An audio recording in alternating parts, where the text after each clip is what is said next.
సంవత్సరాల తరబడి ఎన్ని మందులు వాడినా మీ మోకాల నొప్పులు తగ్గట్లేదా? ప్రాణ పెయిన్ క్లినిక్ లో అత్యాధునిక చికిత్స. అందమైన జీవితానికి స్వాగతం. నమస్తే కళ్యాణ్ గారు. నమస్తే జయ గారు. కళ్యాణ్ గారు, Satish and Swapna wife and husband, వాళ్ళిద్దరి మధ్య ఇష్యూ అన్నమాట. నేనైతే డీటెయిల్డ్గా చదివాను. అతని నెంబర్ ఇచ్చాడు. ఇంకా లేట్ చేయకుండా కాల్ చేసేస్తానండి. ఒకసారి మీతోనే డైరెక్ట్గా మాట్లాడతాడు. ఈ మధ్యకాలంలో మనం ఇష్యూస్ కూడా ఎక్కువగా వైఫ్ అండ్ హస్బెండ్ మధ్య చూస్తూ ఉన్నాం కదా కళ్యాణ్ గారు. మాక్సిమం చాలా వరకు నేను అడ్వకేట్స్తో వాళ్ళతో ఇంటర్వ్యూస్ చేస్తూ ఉంటాను కదా, చిన్న చిన్న విషయాలకి పెట్టి ఇష్యూస్ అంతే. సతీష్ గారండి మాట్లాడేది? నమస్తే అండి, నేను అందమైన జీవితం ప్రోగ్రామ్ నుంచి మాట్లాడుతున్నాను.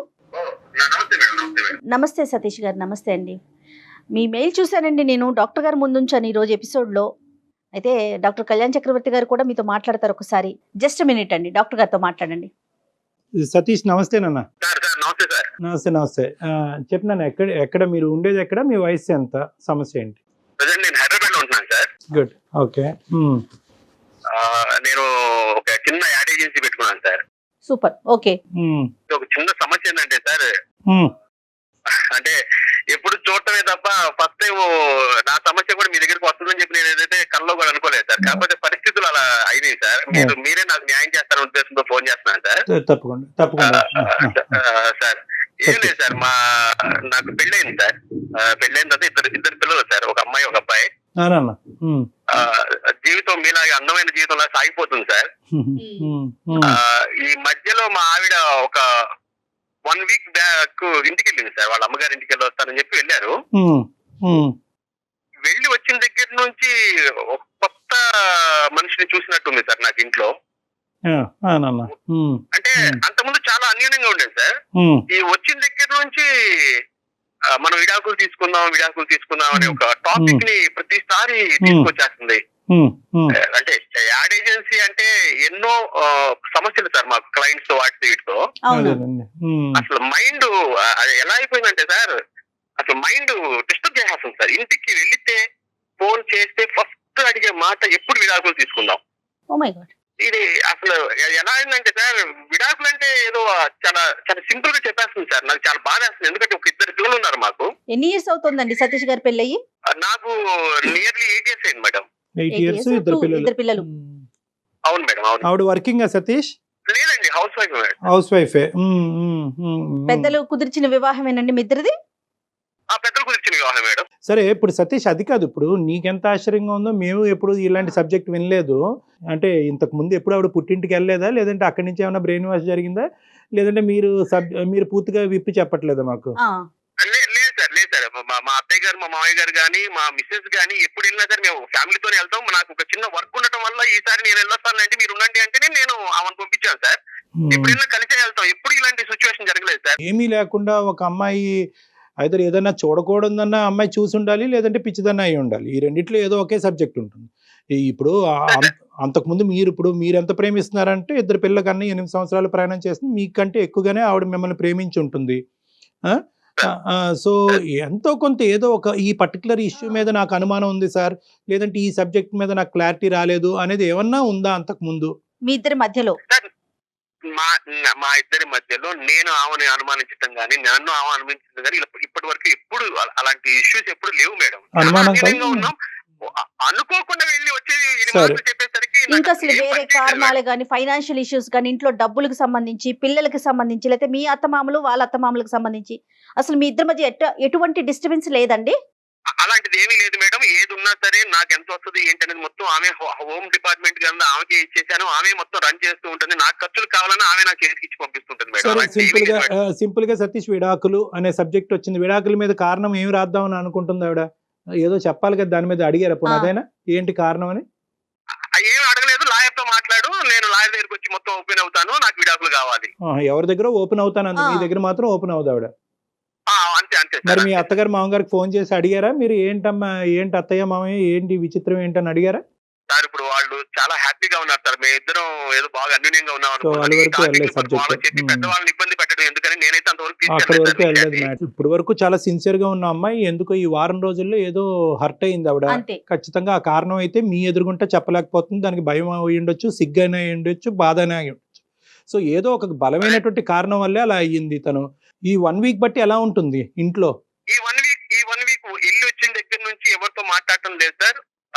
ఎవరు అంత ముందు మన ఇంటికి వచ్చేవాళ్ళు పోయే వాళ్ళతో కూడా చాలా చిరాకుగా సో మాట్లాడుతుంది. షీస్ అప్సెట్ ఇక అబౌట్ సంథింగ్. అవన్నీ తీసేస్తే నన్ను మాత్రం ఇక అసలు ఫోన్ చేసిన గంటకి ఒకసారి ఫోన్ చేసి ఏమైంది, లారీ దగ్గరికి వెళ్ళారా లేదా, ఏదో త్వరగా తేల్చండి, నేను ఉండలేకపోతాను, ముళ్ళ మీద కంపల మీద కూర్చున్నట్టుంది నాకంటే.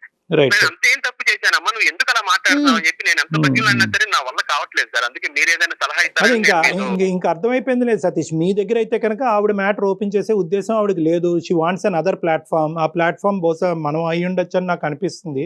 ఒకసారి మరి మాట్లాడొచ్చా సతీష్ ఆవిడతో? మనం నేను కాన్ఫిడెన్స్ కలుపుకోమంటారా మేడం? కలుపుదురు కానీ కలిపే ముందు ఒకసారి ఆవిడతో చెప్పండి, ఎందుకంటే ఇది సమస్య కాకూడదు కదా. అదే మేడం Right. కాన్ఫిడెన్స్ కలిపిన తర్వాత నేను మాట్లాడి నేను మీకు కాన్ఫిడెన్స్ కలుపుతాను. సరే షూర్ అండి, షూర్. సరే, మేము సరే. లైన్ లో ఉంటాం. Okay okay. Hold on. Madam. ఏంటి కళ్యాణ్ గారు, అంటే బలమైన కారణం లేకుండా విడాకుల దాకా ఎందుకు ఆలోచిస్తారండి? కారణం అయితే ఉండుంటది మేడం. ఆ. ఓన్లీ థింగ్ ఏంటంటే ఆ కారణం ఇతను ఓపెన్ అవ్వలేకపోతున్నాడు, అది నేను అన్నాను గెస్ట్ కదా. వెళ్ళిపోతున్నాడు అంటారా? భయం వల్ల అయినా అయి ఉండొచ్చు, బాధ వల్ల అయినా అయి ఉండొచ్చు, సిగ్గుపడటం వల్ల అయినా అయి ఉండొచ్చు. ఎవరు అమ్మాయి ఆ అమ్మాయి భయపడ్డారా? ఆబ్వియస్లీ భర్త అంటే భయం అయి ఉండొచ్చు, చెప్పుకోవటానికి బాధ అయి ఉండొచ్చు, చెప్పుకోవటానికి తలెత్తుకోలేనటువంటి సమస్య అయి ఉండొచ్చు. आप जिस व्यक्ति से बात कर रहे हैं उसने आपकी कॉल को होल्ड पर रखा। హలో స్వప్న, చెప్పు. అదే మామూలుగా చేసాను. ఎలా ఉన్నావు? ఇంట్లోనే ఉన్నావా? ఇంట్లోనే ఉన్నాను, చెప్పు. ఏం లేదు స్వప్న, నాకు తెలిసిన ఒక డాక్టర్ గారు ఉంటేనే నేను డాక్టర్ గారి దగ్గరికి వచ్చాను. మన సమస్య చెప్పాను ఇట్లా సంగతి అని. ఒకసారి నీతో కూడా ఒకసారి మాట్లాడతానన్నారు. ఏం డాక్టరు? సైకాట్రిస్ట్ అనమాట. చిన్న మన సంబంధించి ఏదైనా ఉన్నా సరే ఆయనతో డిస్కస్ చేస్తా ఉంటారు పర్సనల్ గా కూడా. ఎందుకు ఇప్పుడు? లేదురా, నువ్వేమో కదిలితే విడాకులు అంటావు. మన ఇద్దరు ఎంత అన్యూనంగా ఉన్నావో నీకు కూడా తెలుసు. నువ్వు ఈ టైంలో నువ్వు నాకు విడాకులు అనేసరికి నాకేం అర్థం కాదు. ఎందుకంటే నువ్వు లేకుండా నేను జీవితం అనేది నాకు బ్లాంక్ గా కనిపిస్తుంది.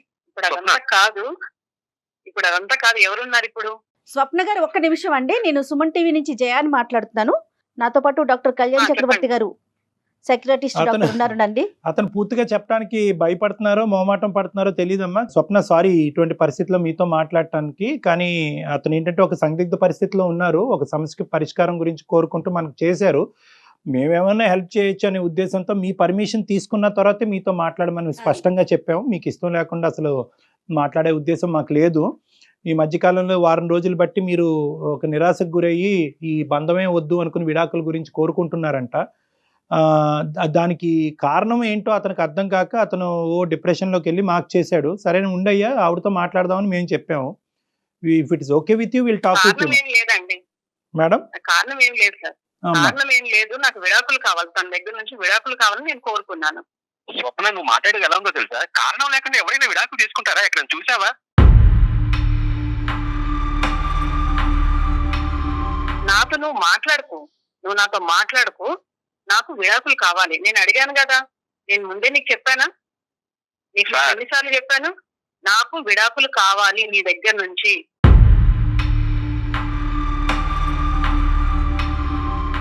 సార్ డాక్టర్ గారు, సార్ చెప్పండి.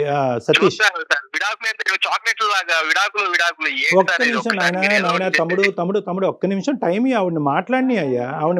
ఆవిడ స్వప్న దేనికన్నా ఒక కారణం ఉంటది కదమ్మా. ఇంత పెద్ద నిర్ణయం తీసుకుని ఇద్దరు పిల్లలు కన్నా తర్వాత ఇంత పెద్ద నిర్ణయం తీసుకోవడానికి ఒక కారణం అయితే ఉండాలి కదమ్మా.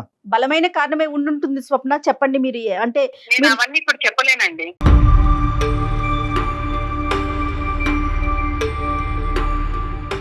మీరిద్దరూ కలిసి ఉండాలని అతను కోరుకుంటున్నాడు, మీతో ఉండాలని కోరుకుంటున్నారు కదా.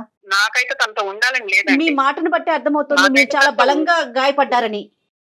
The issue is clear that you don't want to stay with him అమ్మ. మీ ఇద్దరు కలిసి ముందుకు ప్రయాణం చేయాలని అనుకోవట్లేదు అన్నది మా అందరికీ క్లియర్ కట్ గా అర్థమైంది. కానీ ఏంటంటే ఒక కారణం గురించి మాట్లాడుకుంటే కనుక అతనికి ఒక కంఫర్ట్ ఉంటుంది. నేను అవన్నీ చెప్పలేనండి, నేను అవన్నీ మాట్లాడలేను. అంటే ఇప్పుడు ఏం మాట్లాడినా అర్థం అవుతుందా? నువ్వు చెప్పకపోతే ఎలా తెలుస్తుంది నేను ఏమైనా తప్పు చేశాననే, లేదంటే నా వల్ల ఏమైనా జరిగిందా? ఏదో ఒకటి విషయం తెలుసుకుని విడాకులు ఎలా ఇస్తారు స్వప్న? నాకు అర్థం కాదు.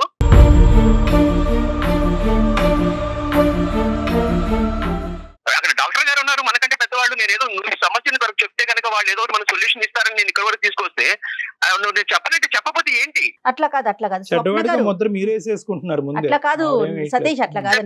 అలాగే ఉంది సార్. ఇప్పుడు ఎవరైనా సరే ఏమనుకుంటారు సార్, ఉన్నట్టు పెళ్ళం విడాకులు ఇచ్చి వెళ్ళిపోతుందంటే ఏమనుకుంటారు సార్? ఇప్పుడు మీరైనా సరే అదే అనుకుంటారు, ఏం చేశాడు వీడు అని చెప్పి.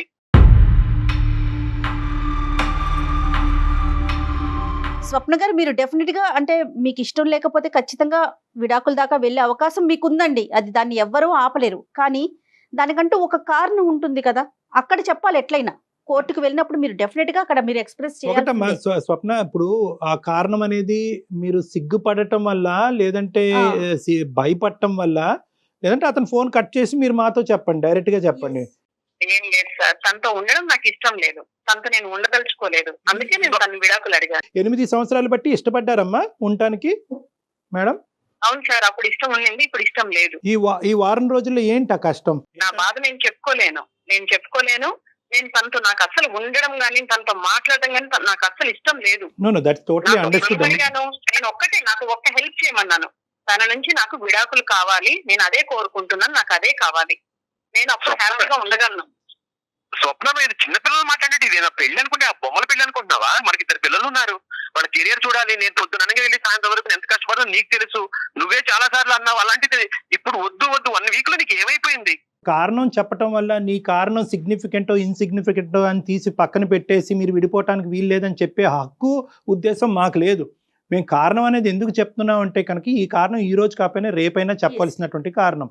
సో అట్లీస్ట్ ఒక కారణం గురించి మాట్లాడుకుంటే కనుక అతనిలో ఉండే ఈ మెంటల్ టెన్షన్ క్లియర్ అయ్యి ఎందుకు ఎందుకు ఎందుకు అనేటటువంటి పరిస్థితి ఎక్కడైనా మనం ఒక ఫుల్ స్టాప్ పెట్టచ్చు కదమ్మా. ఒకసారి ఆలోచించు. అడుగుతున్నారు కదా, చెప్పమ్మా, చెప్పండి ప్లీజ్. మీరు అడుగుతున్నారు కదా, నేను చెప్తాను. ఇప్పుడు తను అట్లా మాట్లాడుతున్నాడు ఏమని, నాకు చాలా బాధగా ఉంది, వారం నుంచి నాకు నరకంగా ఉంది, మంచిగా ఉన్న లైఫ్ ఇలా అయిపోయింది అనేసి అంత మాటలు మాట్లాడుతున్నాడు. అవునండి, నాకైతే అండి వారం నుంచి నేను నరకాన్ని అనుభవిస్తున్నాను. నాకు ఇంకా అదంతా నాకు ఎందుకు, నేను ఎవరికి చెప్పుకోలేదు ఈ బాధ, నేను ఎవరికి చెప్పుకోదలుచుకోలేదు. ఇంకా నాకు ఎందుకు అసలు నేను ఎందుకు ఈ బాధ అనేసి నేను తనతోటి విడాకులు తీసుకుంటేనే నాకు బాగుంటుందనేసి నేను తనని అడగడం జరిగింది. ఇదంతా ఏంటమ్మా స్వప్న, చెప్పమ్మా, చెప్తే నీకు కూడా కొద్దిగా రిలీఫ్ ఉంటుంది. లేదండి, మా ఇంటి ఎదురుగా ఒక ఆవిడ ఉంటుంది, నా ఫ్రెండ్. ఆమె చాలా క్లోజ్ అయింది అనమాట నాతో. ఇంకా ఆమె రోజు మా ఇంటికి రావడము, తర్వాత ఆమె ఏం చేసినా సరే మా ఇంటికి తీసుకురావడము, మా ఇంట్లో ఏం చేసినా తీసుకెళ్లడము, ఇలా బాగా చాలా క్లోజ్ గా ఉండే వాళ్ళం ఇద్దరం. చాలా క్లోజ్ గా ఉన్నప్పుడు ఇంకా ఎట్లా అంటే ఇంకా వాళ్ళ ఇంట్లో విషయాలు, వాళ్ళ అత్త మామల గురించి, వాళ్ళ హస్బెండ్ గురించి ప్రతి ఒక్కటి చెప్పి ఎప్పుడు ఆమె ఇంకా గంటలు మా ఇంట్లోనే ఉండేది. అయితే నేను కూడా ఇంకా ఆమెకి చాలా క్లోజ్ గా ఉండిపోయాను, బాగా చాలా క్లోజ్ అయిపోయాను. ఎంత క్లోజ్ అయ్యామంటే ఇంకా పర్సనల్ విషయాలు కూడా కొన్ని బాగా షేర్ చేసుకుంటున్నాం ఇంకా ఇద్దరం. అయితే ఎప్పుడు ఈయన ఆఫీస్ కి వెళ్ళిపోగానే ఆమె వచ్చేది అనమాట, మా ఇంటికి వెంటనే వచ్చేసేది. అలాంటిది ఒక రోజు ఈయన ఆఫీస్ కి వెళ్ళక ముందే ఒక రోజు వచ్చింది. ఏంటబ్బా అప్పుడే వచ్చేసింది ఈయన ఆఫీస్ కూడా వెళ్ళలేదా, సరేలే అనేసి అనుకొని ఇంకా మాట్లాడుకుంటుంటే ఈయన ఆఫీస్ కి వెళ్తూ నాకు వెళ్ళొస్తానని చెప్పి పక్క నుండి ఆవిడకి కూడా వెళ్ళొస్తానని చెప్పాడు. ఏంటి అని ఏమకెందుకు చెప్పాడు అనేసి నేను మనసులో అనుకున్నాను. అట్లా కాదు డాక్టర్ గారు, ఇదేమన్నా పెద్ద ఇష్యూ సార్? ఇప్పుడు పక్కన ఉన్నప్పుడు ఎవరైనా సరే, ఇప్పుడు ఉంది ఆమెతో పాటు పక్కన ఉన్నప్పుడు మాకు తెలిసినా తెలియకపోయినా వెళ్ళొస్తామంటే ఒక మాట అంటారు కదండి. సతీష్ ఆగండి, అవును మాట్లాడివ్వండి ప్లీజ్, చెప్పండి స్వప్న. ఇలానే 2వ రోజు 3వ రోజు ఇంకా ఆమె వచ్చినప్పుడు అంతా ఈయన వెళ్ళేటప్పుడు ఆమెకి చెప్తూనే వెళ్తున్నాడు. నాకు చెప్పడం, పక్కన ఆమెకి చెప్పడం, ఇంకా ఆమెకి చెప్పుకుంటూ అట్లా వెళ్తున్నారు. అయితే ఇంకా నాకు ఎంత కోపం వచ్చిందంటే ఒక రోజు నేను గట్టిగా అడిగాను, అదేంటి ఆమెకి ఎందుకు చెప్పడం, నువ్వు వెళ్తున్నావు ఆఫీస్ కి వెళ్ళేటప్పుడు ఆమెకి ఎందుకు చెప్తున్నావు నువ్వు అనేసి అంటే, చెప్పే అంటే పక్కన ఉన్న ఆమెకి చెప్తే తప్పేంటి అనేసి అంటున్నాడు. ఇంకా ఒకవేళ నేనే ఏమైనా తప్పుగా ఆలోచిస్తున్నానా, నాదేమైనా తప్పు ఉందా, నేనే ఏదైనా వీళ్ళ గురించి నేను తప్పుగా ఎక్కువగా ఆలోచిస్తున్నానని నేను ఇట్లే అనుకున్నాను. సార్ ఏమన్నా ఎంత ఫూలిష్ అండి ఇది. అంటే ఇప్పుడు మనిషి కనబడినప్పుడు నేను విష్ చేయ సార్, అలాంటప్పుడు ఎందుకు సార్ పక్కన పెట్టుకొని మీ ఇద్దరు మొగుడు వెళ్ళాలా, మీ ఇద్దరు ఆఫీస్కి వెళ్ళేటప్పుడు ఎవరైనా సరే ఏం కోరుకుంటాడు, అది దగ్గరుండి మనకి లంచ్ బాక్స్ మనకి ఇచ్చి పంపిస్తే ఎంతో హ్యాపీగా ఫీల్ అవుతాం. అంతకుముందు అలాగే ఉంది. ఈమె ఎవరో వచ్చిందని చెప్పి ఆమె నువ్వు ఎందుకు పక్కన నుంచి పెట్టుకోవాలి స్వప్న, నాకు అర్థం కాదు. ఆగు అక్కడికే వస్తున్నా, నిన్ను నువ్వు బాగానే సమర్థించుకుంటూ మాట్లాడుతున్నావు కాదు. ఇప్పుడు ఈ విషయం బాగా సమర్థించుకుంటూ అసలు నీది తప్పే లేనట్లుగా మాట్లాడుతున్నావు తెలుసా. నాదైతే 100% తప్పు చెప్పు. ఈయన ఉండగానే ఆమె వస్తోంది రోజు ఇట్లే నేను గమనించాను. వీక్లీ నేను మార్కెట్ కి వెళ్తానండి, బుధవారం మార్కెట్ కి వెళ్తాను. అయితే నేను ఇంటికి తాళం పెట్టుకొని నేను మార్కెట్ కి వెళ్ళి తిరిగి వచ్చేసరికి ఇంటికి తాళం తీసుంది. అయితే అదేంటబ్బా ఇంటికి తాళం తీసుంది అనేసి నేను డోర్ కొట్టాను. ఈయన వచ్చి డోర్ తీశారు. తీసిన తర్వాత ఏంటంటే ఆఫీస్కి వెళ్ళారు కదా, ఎందుకు వచ్చేసారు అని అడిగితే తలనొప్పిగా ఉంది, కొంచెం కళ్ళు తిరుగుతోంది, బాగాలేదు అసలు. అంటే అయ్యో ఏమైందో మనిషికి అనేసి నేను ఉండండి మధ్య కలిపి తీసుకొస్తాననేసి నేను వంటగదిలోకి వెళ్ళాను. వంటగదిలోకి వెళ్ళి నేను కలిపి తీసుకొస్తుంటే హాల్లో నుంచి ఎవరో పరిగెత్తుకుంటూ వెళ్ళడం నేను విన్నాను. చిన్న గడ్డి చప్పుడు నాకు వినిపించింది. ఎవరనేసి నేను స్పీడ్ గా వచ్చి నేను డోర్ తీయంగానే మా ఎదురింటి ఆవిడే స్టెప్స్ చాలా స్పీడ్ గా దిగుతున్నాను. చీర నాకు కనిపించింది. ఏంటి అసలు ఏం జరుగుతోంది నా వెనకాల, లేకపోతే నేనే ఏమైనా ఎక్కువగా ఆలోచిస్తున్నానా, అసలు ఏందనేసి 2 రోజులు నాకు పిచ్చెక్కినట్లు అయిపోయి అసలు ఏం జరుగుతుందో తెలుసుకోవాలనుకున్నానండి నేను. అందుకే నేను ఊరు వెళ్తున్నాననేసి నేను ఊరికి వెళ్ళాను. వెళ్లే ముందు ఏం చేశాను, తెలిసిన వాళ్ళ దగ్గర నేను ఒక స్పై క్యామ్ తెప్పించాను.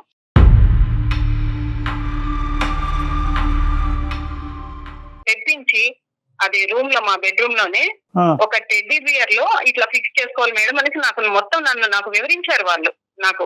సరే అదంతా నేను సెటప్ అంతా పెట్టేసుకొని నేను వెళ్ళిపోయాను. నేను తెలుసుకోవాలి కదా సార్, ఒకవేళ నేనేమైనా అపోహ పడుతున్నానా, వీళ్ళని అనవసరంగా నేనేమైనా వీళ్ళ మీద డౌట్లు పడుతున్నాననేసి నేను ఆలోచించి నేను పిచ్చిదాన్ని అయిపోతున్నాను. ఊరు వెళ్ళిపోయిన తర్వాత 1 వీక్ ఉన్నాను. పిల్లల్ని కూడా నేను తీసుకెళ్లిపోయి 1 వీక్ ఉండి నేను తిరిగి వచ్చాను. అయితే పిల్లల్ని నేను స్కూల్కి పంపించేసి ఈయన వెళ్ళిపోయిన తర్వాత నేను చూశానండి. నిజంగా అండి మీరు నమ్మరు సార్, అసలు నేను ఎందుకు బ్రతుకున్నానా అనిపించింది.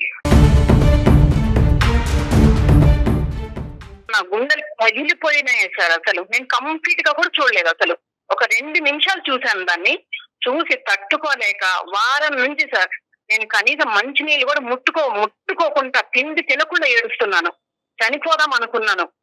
అంత భయంకరమైన విషయాలు చూశాను సార్ దాంట్లో.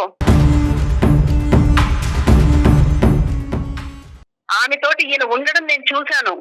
ఈయన మళ్ళీ ఇప్పుడు బుకాయిస్తున్నాడు. ఏంటి ఏం జరిగింది, ఊరికి వెళ్ళొచ్చావు, నన్ను విడాకులు అడుగుతున్నావు అని నన్ను బుకాయిస్తున్నాడు, అడుగుతున్నాడు. ఈయన ఎలాంటి తప్పు చేశాడంటే, నేనున్నాను కదా సార్, నేనున్నాను, పెళ్ళాన్ని ఉన్నాను, పిల్లలు ఉన్నారు, మాతో మేము ఇంత ప్రేమగా ఉంటాము, మాతో అసలు ఆయనకి ఈ మమ్మల్ని పెట్టుకొని అలాంటి తప్పుడు పనులు ఎలా చేయాలనిపించింది సార్. అసలు మనిషివా లేకపోతే రోడ్లో తిరిగే కుక్క అలాంటి పనులు చేసేది, నీతి తక్కువ పనులు చేసేది కుక్క చేస్తుంది అట్లా. ఏం బాబు సతీష్, కారణం చాలా కుక్క ఇస్తున్నావు నువ్వు, నాది తప్పే లేదనేసి మాట్లాడుతున్నావు నువ్వు. డాక్టర్ గారు అసలు నా ప్రైవసీ సార్, నాకు ఒక విషయం తెలియక అడుగుతాను. తీసుకొచ్చింది ఎక్కడో ఉన్నాడని నా లైఫ్ లోకి తీసుకొచ్చి ఇంట్లో 24 hours లేచిన దగ్గర నుంచి తెల్లారితే వచ్చి మా ఇంట్లోనే కూర్చోవటం, మా ఆవిడతో మాట్లాడితే ఆమెతో కూడా నవ్వుతాం, ఇలాంటివన్నీ చేసింది నన్ను దగ్గర చేసింది ఎవరు సార్? అయితే బెడ్రూమ్ లో తెచ్చేస్తాను. వస్తుంది సార్. 1 వీక్ వెళ్ళిపోయింది సార్. 1 వీక్ వెళ్ళిపోయినప్పుడు నాకు దగ్గర అయింది సార్. నేనేం చేయమంటారు? అంటే మాట చెప్పడానికి నీకు సిగ్గుగా అనిపించట్లేదు అసలు? నువ్వు ఏం మాట్లాడుతున్నా అర్థమవుతుందా? అసలు తీసుకొచ్చింది ఇంత దూరం తీసుకొచ్చిన విషయం నువ్వు ఒక ఫ్యామిలీలో ఉండేటప్పుడు అసలు తీసుకొచ్చి మన కుటుంబంలో తీసుకొచ్చి నువ్వు ఎందుకు ఉంచావు? అదే నేను గుమ్మంలో తీసుకొచ్చాను, నువ్వు బెడ్రూమ్ లో తీసుకెళ్ళావు. నేను నీ నుంచి బయటకు వెళ్ళిపోతున్నాను. అందుకే కదా మాట్లాడకు, నువ్వు కంప్లీట్ చేసి మళ్ళీ బుకాయిస్తున్నావు. నువ్వు నేను బుకాయించట్లేదు. నేను చేసినట్టు నాకు 100% నాకేం తప్పు అనిపించట్లేదు. ఎందుకంటావేమో ఆమె ఏ ఉద్దేశంతో ఇంటికి వస్తుందనేది నాకు తెలుస్తుంది, కానీ నీకెందుకు తెలియట్లేదు? సతీష్ ఒక్కసారండి, ఒక్క నిమిషం మేడం ఒక్క నిమిషం అండి. ఇప్పుడు వరకు ఏంటంటే మేము ప్రేమించుకున్నాము, మేము ఇంత ఇదిగా ఉన్నాం, అంత ఇదిగా ఉన్నాం, ఒక కారణం చెప్తే కనుక నా భార్యను వదిలి అయిపోయింది అంత గాలికి కలిసిపోయిందా? ఇప్పుడు ఒక స్పై కెమెరా ఇప్పుడు కూడా చెబుతున్నాను, నా పెళ్ళం అంటే నాకు ఇష్టం సార్. నేను దాని మాత్రం వదిలిపెట్టే పరిస్థితి లేదు. దాని మాత్రం నేను 100% మీకు కూడా చెబుతున్నాను. మేడం నేను ఒకటే నేను చెప్తున్నాను మేడం, మీరు ఇప్పుడు ఏమో చెప్పేదాన్ని బట్టి ఎప్పుడైనా సరే మేడం, సమాజంలో మగవాడికి ఉన్న కంటే కూడా ఆడవాళ్ళకి ఎక్కువ అవకాశాలు ఉన్నాయి. వాళ్ళు చెప్పిందే నమ్ముతారు. నాకు స్పై క్యాంప్ పెట్టి పెట్టింది మేడం, రేపు ఇంకొకటి అనుమానంతో ఇంకేదైనా చేస్తారు వీళ్ళు. మీరు నాకు అర్థం కాదు. ఆ పాయింట్ ఎందుకు మాట్లాడరు? నువ్వు మాట్లాడకు. నువ్వు ఇంత పెద్ద తప్పు చేసి కూడా నా దగ్గర నీ వీడియో స్ట్రాంగ్ ఎవిడెన్స్ నా దగ్గర తప్పు చేయడానికి తప్పు చేయడానికి స్ట్రాంగ్ ఎవిడెన్స్ ఉంది. అయినప్పటికీ కూడా నువ్వు ఇలా బుకాయించి ఎంత దబాయించి టాపిక్ డైవర్ట్ చేస్తున్నాడు మాట్లాడుతున్నావంటే తప్పు చేసింది అవును నీకు తెలీదా? ఎక్కడి నుంచి ఎక్కడి వరకు చీరలు కట్టుకొచ్చి ఎలా నన్ను టెంప్ట్ చేస్తుంది ప్రతి ఒక్క మొగడు, నాకే కాదు ఎవరికైనా సరే, ముసలాడికైనా సరే అనిపిస్తుంది, నన్ను తీసుకెళ్లాలనిపించింది అంతే. సార్ వింటున్నారా సో మీరు? ఇంకా నీ భార్య ఎలా అనేటటువంటి ఆవిడ మాట్లాడుతున్నారు మీరు? వింటున్నారా?